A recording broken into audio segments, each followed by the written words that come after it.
We'll start with the business of uncertainty, dive into contingent assets and liabilities, compare liabilities to provisions, and then we'll wrap up with the final verdict.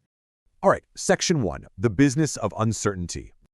Moving right along to Section 2, Contingent Assets Explained.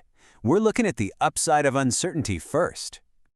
So, looking at the official definition here, a contingent asset is a possible asset that arises from past events. And the kicker? Its existence is only confirmed by some uncertain future event that the company doesn't even control. In plain English, it's basically a potential windfall from an unplanned event. Like, imagine a company is pursuing a massive legal claim, but the outcome is totally up in the air. That potential payout right there, that's your contingent asset. But here's the catch, and it comes down to every accountant's favorite concept: prudence. Prudence dictates that we absolutely do not count our chickens before they hatch. Because of this, a company cannot formally recognize these contingent assets on their balance sheet. Why? Well, because recording it might mean recognizing income you never actually see. Imagine booking $1 million lawsuit win, doing a huge party, and then losing the case. Yikes. So how does this actually play out in practice? Well, step 1. If cash coming in is just probable, you don't put it in the financial statements. It just gets a quick mention in the Board of Directors report. Step 2, you have to assess it continually. It is only when that income becomes virtually certain that the asset and the income are finally allowed onto the official books. Okay, Section 3, Defining Contingent Liabilities. Let's look at the downside of uncertainty. So the textbook definition here states a contingent liability is a possible obligation from past events, or actually, let me simplify that. It's basically a debt we might owe depending on future events we can't control, or it's a debt we know we owe, but we just can't put an accurate price tag on it yet. Let's bring this to life with a real-world scenario. Let's call it Scenario A.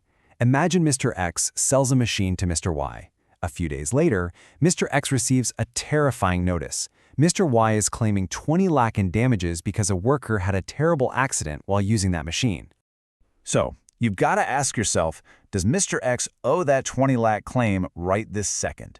Does the mere receipt of this angry legal notice mean he has to record an immediate, massive debt on his balance sheet?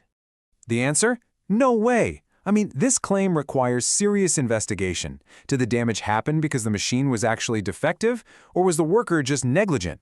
Right now, only a possible obligation exists. Because it can only be confirmed in the future, Mr. X treats this as a contingent liability, not an immediate debt. Now check out Scenario B. This one is wildly unfortunate. Mr. AB sells cars. A customer takes a car for a test drive, a faulty part malfunctions, and the car literally catches on fire. Naturally, the customer files a court case seeking 50 lakh in damages.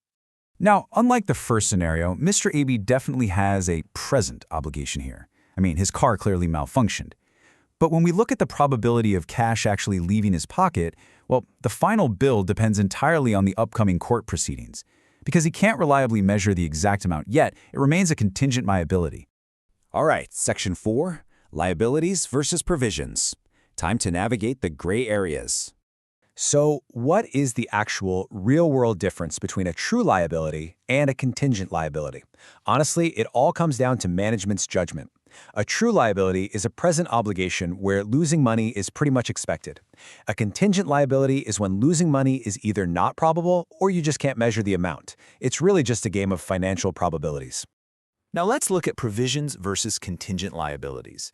This table highlights where the real heavy lifting in accounting happens. A provision is a present liability of an uncertain amount, but crucially, you can measure it reliably using estimation. Because you can estimate it and the outflow is probable, you must recognize a provision on the balance sheet.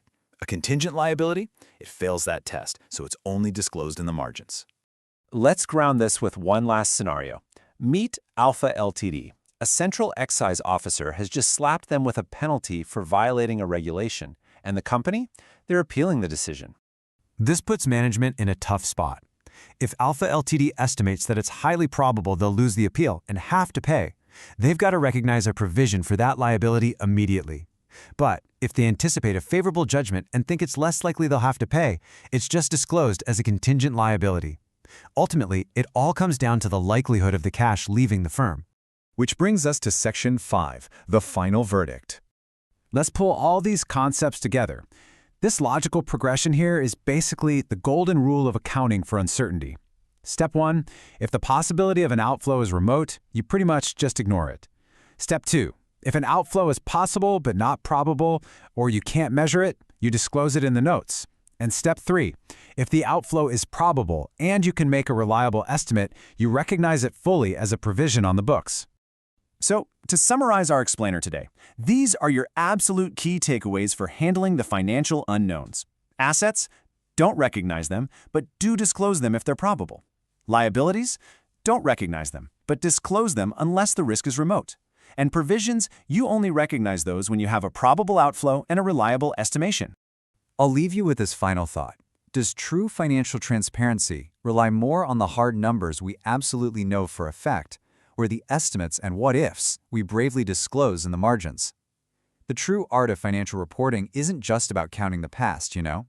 It's about making honest, structured judgments about a completely uncertain future.